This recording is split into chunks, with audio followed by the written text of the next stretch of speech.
Nous sommes au XVe siècle, à la fin du Moyen-Âge. À Dijon, l'actuelle place Bossuet s'appelle place Saint-Jean, et la belle église du même nom vient tout juste d'y être construite. Serait-ce la coutellerie de Langres qui a inspiré le pâtissier qui est situé au 15 de la place? Il s'appelle Jean Carquelin. Ses pâtés ont une grande renommée dans la capitale des Ducs. Sa boutique marche bien.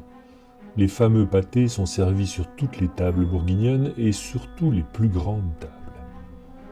Si bien que tout le monde cherche à connaître la recette de Jean Carquelin pour donner ce goût si particulier, si formidable.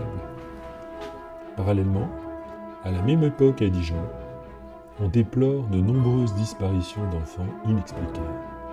Les autorités locales arrêtent de nombreux bohémiens sans jamais retrouver la moindre trace des enfants. La population suspicieuse accuse alors la communauté juive.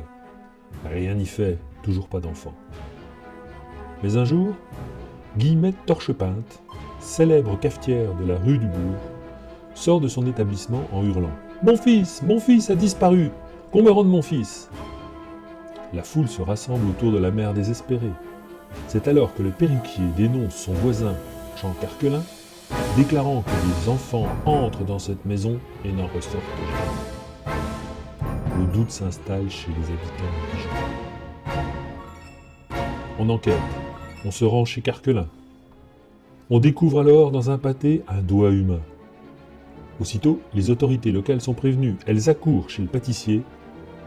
De petits ossements humains sont trouvés, tapissant le sol de la cave. Jean Carquelin est arrêté. Il avoue ses forfaits. Condamné au supplice de la roue, il est exécuté place du Morillon. En signe d'infamie, le toit de sa maison est alors rasé.